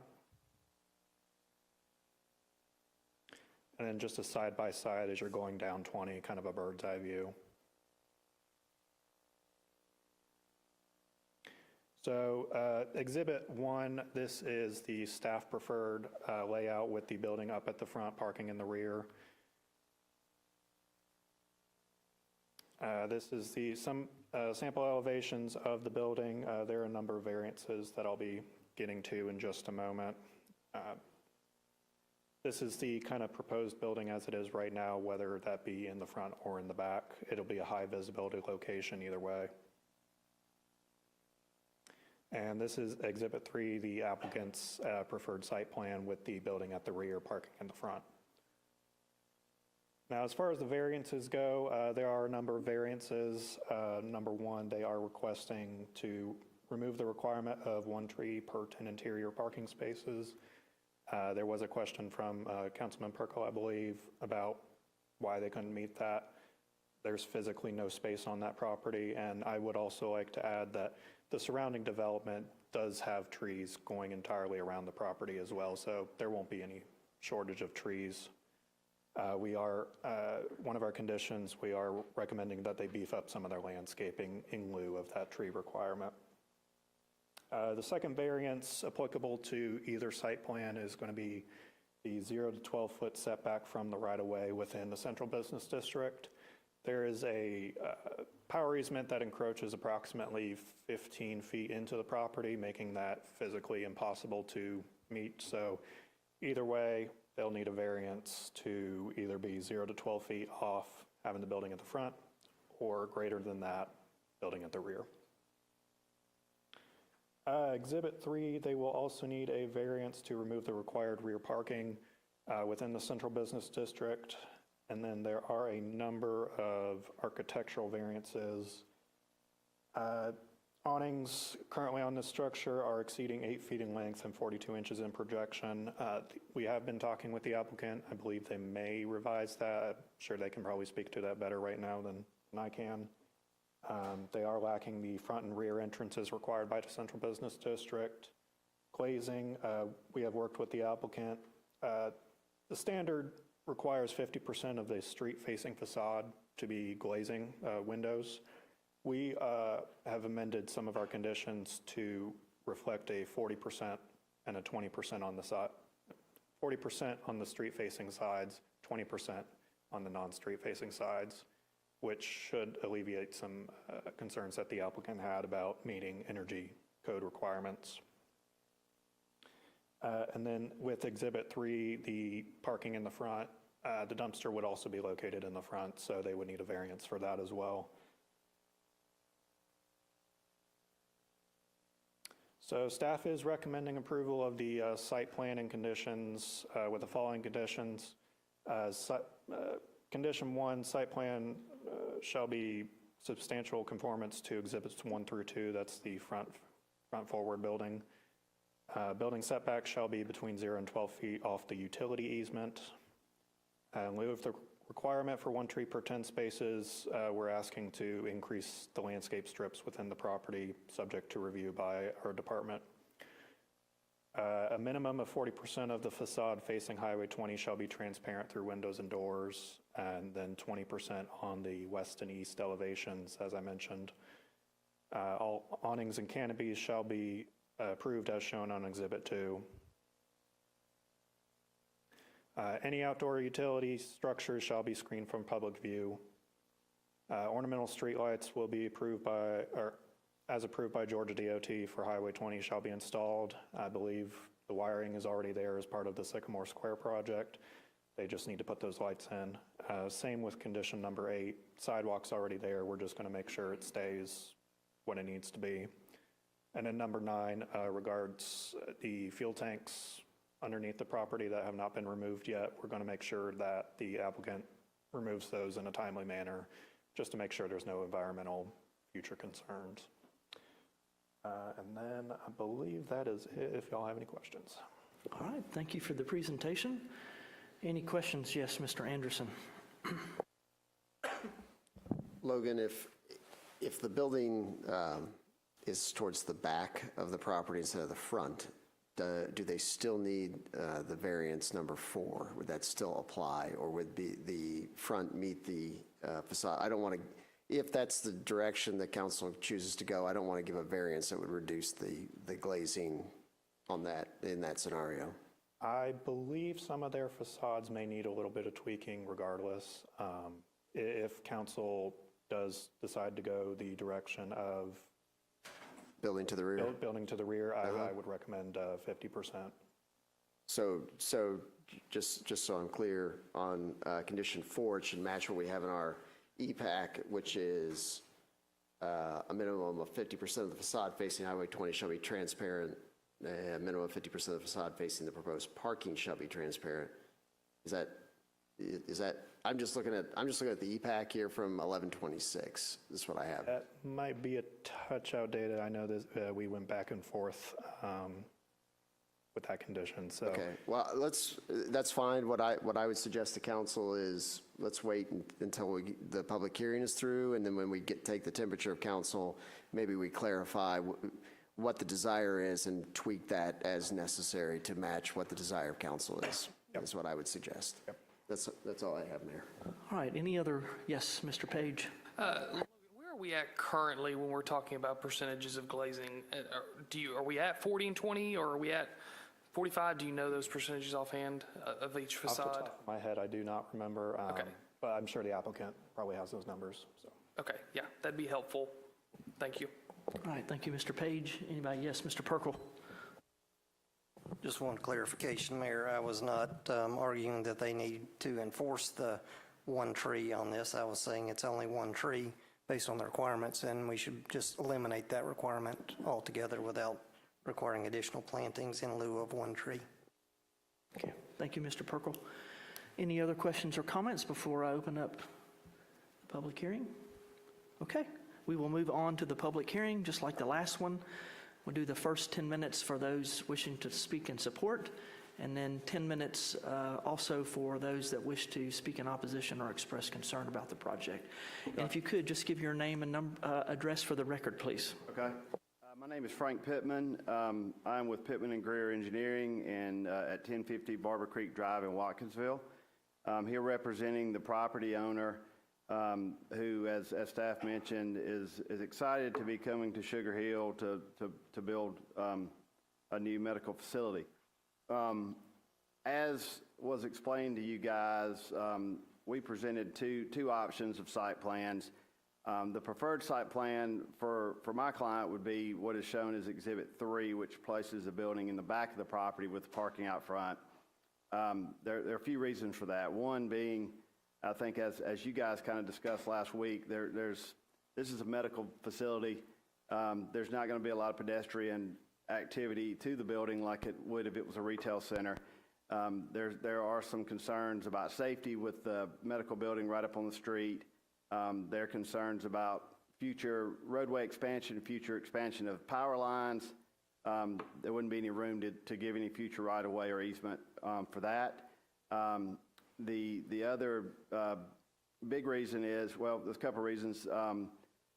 Because there won't be any real pedestrian activity to the building, pushing it up on the street makes you have to basically create a fake front of a building, which is a little costly, and it honestly looks a little silly. We've done that in places. It's checking a box, but I don't think it really is what you guys want.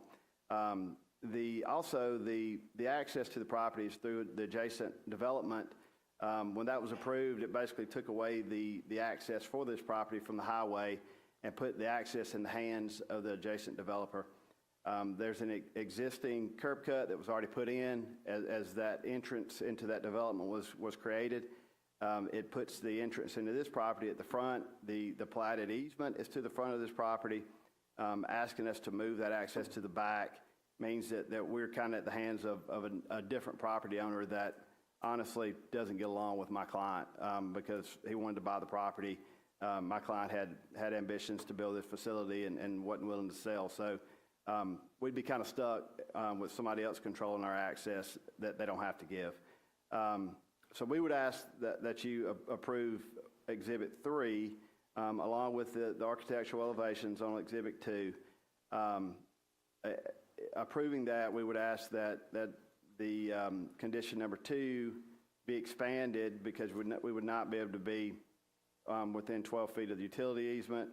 As far as the 1 tree per 10 parking spaces, the way the code reads, it's 1 tree per interior, 1 tree interior of the parking lot, which means every 10 spaces you're supposed to have an island. We don't even have 10 spaces on either side. So we're kind of already meeting the intent of that, but not the way it's really written. We would have to create islands within the parking lot. We only have 8 spaces on one side and 7 on the other.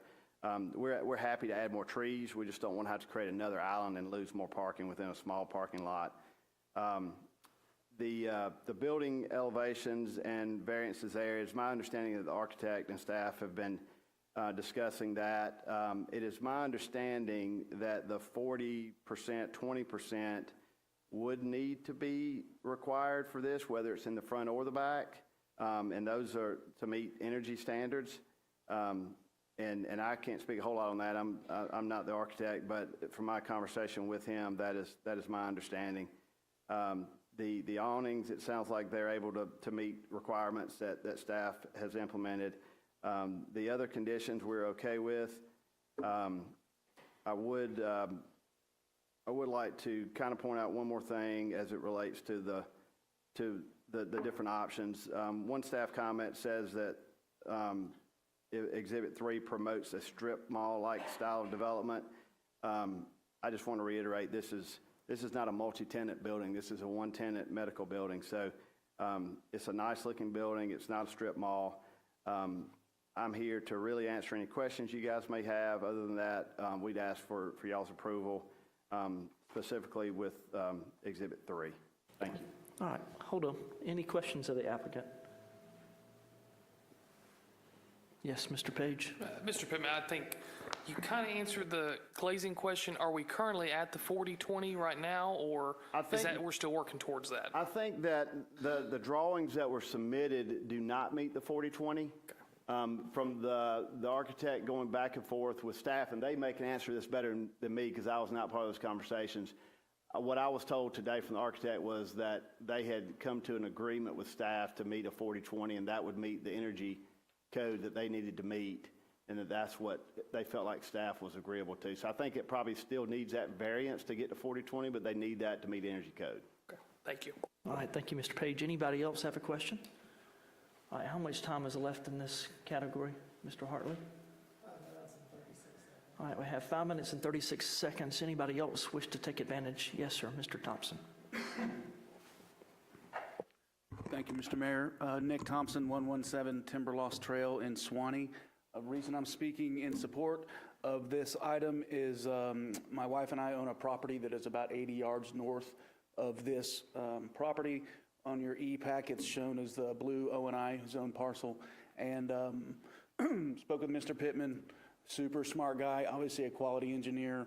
We obviously are supportive of tanks coming out of the ground and underground stormwater going to service a property that doesn't have stormwater service currently. We're okay with the building in the rear, and we feel confident that staff and the architect can work out the elevations and the glazing. So we support it, and thank you for your time. Thank you, Mr. Thompson. How much time do we have left, Mr. Hartley? 4:55 left, sir. My name is Majed Alboume, and I own 2 properties in Sugar Hill, next to Nick, and I agree or I approve the building, I guess. Thank you for your comments, sir. Huh? I'm sorry, are you done, or? Yeah, I'm done. Okay, thank you for your comments. Do I leave this, or? You may give that to Ms. Whittington. All right, I hate to keep doing this, but how much time is left, Mr. Hartley? 4:45. Anybody else wish to take advantage of the time left? Okay, we'll leave that for rebuttal if we need that at the end. All right, we'll next move on to the other 10 minutes for those that would wish to speak in opposition to or concern about the project. And I don't see anybody willing to take advantage of that time, so we will close the public hearing, and I'll ask again if there are any comments or questions from City Council. Yes, Mr. Anderson. Thank you, Mayor. I think the overriding issue on this, and the reason that I would support Exhibit 3, although I understand staff's desire for the building up front, is really the legal side of it. I think it's totally unfair to impose a requirement on the applicant to go back and negotiate a new access easement with a neighboring property owner when that neighboring property owner has no incentive to do that. And I think that's an unfair and unjust way of zoning this property. So for me, I think Exhibit 3, and that's kind of why I was getting to the question to start about the glazing. And Logan, just to clarify then, is if council's desires to go to Exhibit 3, the condition 4 that you presented would be the correct condition, not the one in our E-Pack. Is that, just to clarify? Okay, thank you. That's all I have, Mayor. I'm ready to make a motion unless there's any other. All right, well, let's I have a comment. yes, Mr. Perkle. Or a couple, actually, relative to Mr. Anderson's points and in support of those. So I agree definitely that it should be set back off the road as opposed to pull up to the road. The tree requirement, I'm not going to argue over one tree. I think that should just be removed. I do agree about the glazing restrictions that they have asked for. My first thought is if this is a medical facility and there's a possibility that I or my family might use it because it's in relatively short proximity to our home, there's others we might use as well. But I don't want 50% of the room space as a transparent medium there. I'd like a little privacy there. So I'm all for lowering those requirements, but I would also like to add to that a requirement that it initially be developed as a medical facility in exchange for lowering those. So I don't want to lower it just for something that becomes some other commercial use. If they do that, then they should have to go back and modify it. But I am all for privacy in a medical facility, and I think that 40/20 that was mentioned, if that's a requirement they're willing to go with, I'm certainly willing to reduce it to that. Thank you. Thank you, Mr. Perkle. Any other questions, comments? Mr. Page. I guess on the glazing comment, I would be okay with the 50% on the, if you want to call it, the south-facing facade, which is facing Highway 20, and then keeping the reduction that we already have in the motion list here on 20% on east, west, north, so left, right, and back. So I think that kind of, I don't know where we kind of gauge that at. That kind of gets the essence of where we're at and gets the beauty part here, I think, is what staff is trying to get after to conform within our CBD, but also kind of alleviate some other pain points. Mr. Perkle, yes. If I understand the condition right, and it says 50% of the entire front-facing facade, as small as that facility is, that's probably going to include some exam rooms, right? So, I mean, I'm in favor of lowering that. I mean, obviously, you're going to have doors there that are glass, and you're going to want some windows, but 50%, that's a lot of glass space on the front, which is visible to the parking lot and the road. I'm fine lowering with that. I mean, if 50 is what we have to go. And the other thing is, I'm all in favor of getting those fuel tanks out of the ground and seeing this site developed as it's sat there as an eyesore for many years. So I'd prefer to see it reduced from 50 just for privacy concerns, but that's my thoughts on it. Mr. Page? I'm just looking at the floor plate on Exhibit 2 in the corner. It looks like the majority of the south-facing facade is going to be, I would classify as waiting room. So I think they can achieve the 50% glazing quite easily.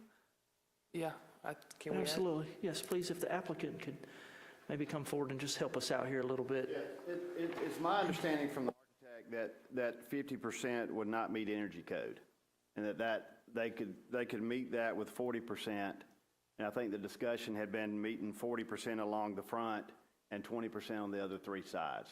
And they can meet it with 40%, but they cannot meet energy code requirements for the 50% on this building. And that was the kind of the conversation between the architect and staff.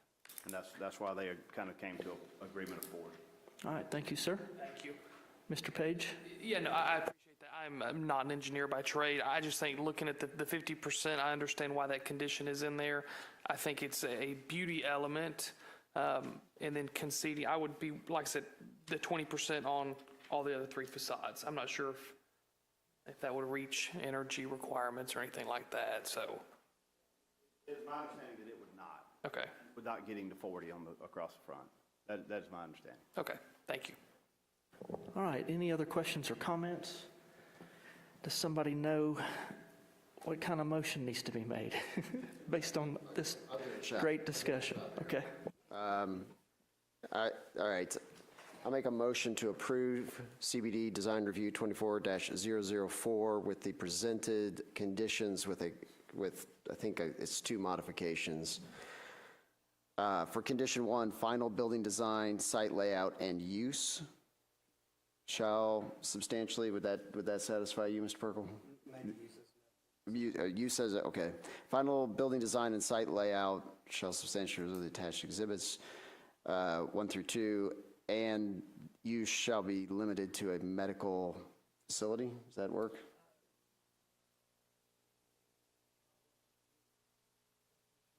Oh, I'm sorry, exhibits, I'm sorry, I was just reading that straight, trying to figure out how to stick medical exhibit. Sorry, so exhibits labeled exhibits 2 and 3, is that right? 2 and 3?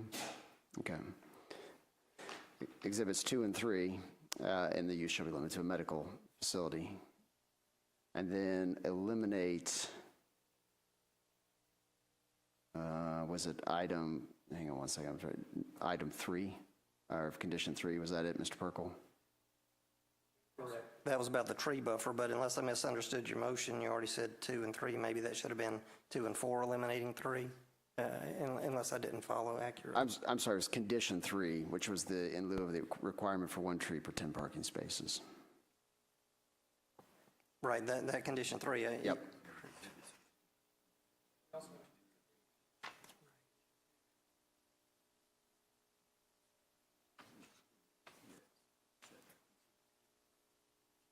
Oh, I see.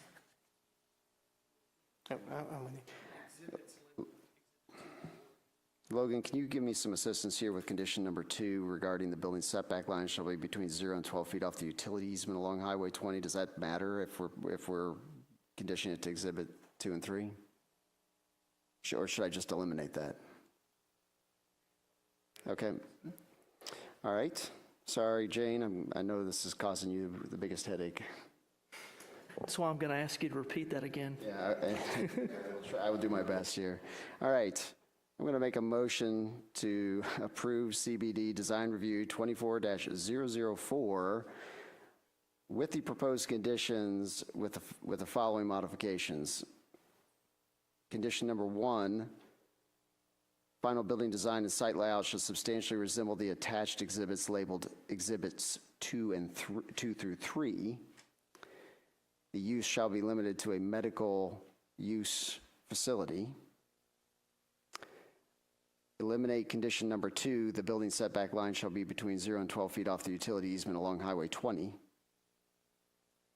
Eliminate condition 3.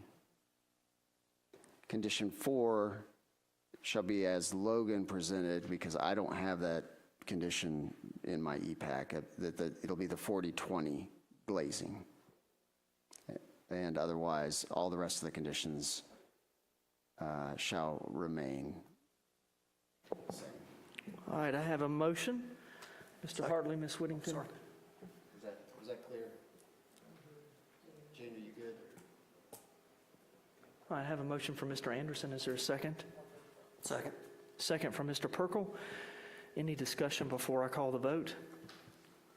Sorry, sir. We're already in a posture of making the motion and voting. All those in favor of the motion, please raise your right hand. All right, next we'll move on to item number 6. That is the GERMA resolution. Mr. Radford. Yes, sir. Thank you, Mayor. The resolution that's in your package is one that is provided by GERMA, which is the Georgia Interlocal Insurance Company, that GMA and ACCG, that's the Georgia Municipal Association, and the Association of County Commissioners of Georgia jointly own and operate. There was a law passed dealing with a tragic event in Gwinnett County, and an act that was passed called the Ashley Wilson Act. It was an officer that was the second person on site to the crime scene, and experienced traumatic syndrome, serious health issues related to post-traumatic issues. So the law was passed. The GERMA has put together a program, an insurance program that would be added to our property and liability insurance as a rider that would cover all of our marshals, as for first responders, as well as our reserve marshals. We would do a census twice a year on how many officers we have. And the total coverage cost is $2,447. And yeah, $2,447 a year for premium. If we reduce an officer or add an officer, obviously that's adjusted throughout the year. So the resolution is before you. This would help our officers in the event they have an issue with post-traumatic syndrome. And we hope that you would consider passing the resolution and authorizing the mayor to sign. Thank you. Thank you, Mr. Radford. Any questions of Mr. Radford? All right, is there a motion? Mayor, I make a motion to approve the resolution of PTSD coverage through GERMA. Thank you. I have a motion from Mr. Page. Is there a second? Second. A second. I'm going to take a second from Mr. Hicks, just to give him one tonight. All right, I have a motion and a second. Any discussion before I call the vote? All right, all those in favor, raise your right hand. All right, next, we'll move. I don't know why that was so funny, but it was. We'll now move on to the landfill reimbursement. Mr. Besesh. Thank you, Mr. Mayor. We went over this last Monday night, and there are some eligible post-closure monitoring expenses and maintenance costs that are eligible for reimbursement under the state's Hazardous Waste Trust Fund program. We've requested reimbursement for expenses under this program annually for a while now. And in order to submit the application for reimbursement, we need to approve the agreement that is attached to the memo and authorize the mayor to sign it, the agreement, and approve the resolution that is attached as well. The amount of the request this year is $8,074.22, and doesn't represent a significant amount of our expense, but about a third of it. that is eligible. And the recommendation is to approve the agreement and approve the resolution requesting the reimbursement. All right, thank you, Mr. Basesh. Any questions? All right, is there a motion? I'll make a motion, Mayor, to approve the reimbursement resolution and authorize the mayor to sign the agreement governing expenditures for state and local government costs. I have a motion from Mr. Page. Is there a second? Second from Ms. Avery. Any discussion before I call the vote? All right, all those in favor of the motion, please raise your right hand. All right, last is the Transco project agreement. Mr. Basesh. We've talked about this for a few meetings now, some of which were related to the budget, but this one is a request to approve the project with Transco to upgrade the city's interconnection with the transmission pipeline. And the request has been updated from last Monday, which allocated additional funding from SPLOST to cover the initial payment to Transco for the agreement. So the memo identified the total cost of the project at $2,147,407, of which we had previously identified $1,191,317.32 coming from SPLOST. We did increase that to $1,490,000, and then we reduced the gas reserve component accordingly. So that is the change from last month's meeting. As I mentioned, this enables us to upgrade and improve the connection to the transmission pipeline and also allow us to regulate pressures on the downstream side of the connection. So the request is threefold, actually. With the capital budget still not approved, there are some components that we would like to address with this action tonight. One is just to go ahead and approve the project in its description as I've outlined it, and authorize the mayor to sign the agreement with Transco, and then approve a budget amendment to the 2024 budget to provide for the initial payment required under the agreement. With that, staff is recommending approval of the action. Thank you, Mr. Basesh. That's the third thing that you've given me to sign tonight. All right, any questions of Mr. Basesh? All right, is there a motion? Mayor, I'd make a motion to approve the Transco project agreement as outlined by Mr. Basesh. All right, I have a motion from Mr. Perkle. Is there a second? Second. Second from Mr. Anderson. Any discussion before I call the vote? All right, all those in favor, please raise your right hand. Okay. That is it for the agenda. I'm not aware that we have a need for executive session. Mr. I think we might have one. Okay. And one update on a property issue. All right, is there a motion to go into executive session to discuss a legal and real estate matter? Mayor, I make a motion to adjourn to executive session to discuss legal, real estate, or personnel matters. I have a motion from Mr. Anderson. Is there a second? Second. Second from Ms. Avery. All those in favor of going into executive session, please raise your right hand. All right. You think we'll have any need for action afterwards? Okay. All right. We'll come back out when we get done. All right, we are back from executive session, and we discussed a real estate matter. We also discussed a legal matter, and that is something that we actually need to take action on tonight. And so I'm going to give it to Mr. Hartley to kind of briefly explain what we discussed and about what we're going to take action on. Thank you, Mr. Hartley. Thank you, Mayor. As I mentioned, there's a case that came out of the Georgia Court of Appeals recently that is a big case that has statewide implications for local governments, cities, and counties. on liability issues for right-of-way matters. It's called Chang versus the City of Milton. The City of Milton has asked cities throughout the state to join an amicus brief or friend of the court brief to the Georgia Court of Appeals, or excuse me, to the Georgia Supreme Court, asking that the Court of Appeals decision be overturned. And so we wanted to present the opportunity to you and ask for you to approve the City of Sugar Hill's participation in the amicus brief in the Chang case to the Georgia Supreme Court. All right, so that is the action that we need to take. Is there a motion? Mayor, I'll make a motion and authorize you to sign in the amicus brief for the case of Chang versus the City of Milton on behalf of the City of Sugar Hill. Yes, sir. Have a motion from Mr. Page. Is there a second? Second. Second from Mr. Perkle. Any discussion before I call the vote? All right, all those in favor of the motion, please raise your right hand.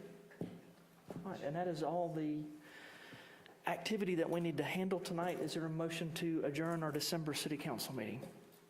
So moved. Motion from Mr. Anderson. Is there a second? Second. All right, second from Ms. Avery. All those in favor, raise your right hand. All right, we are adjourned.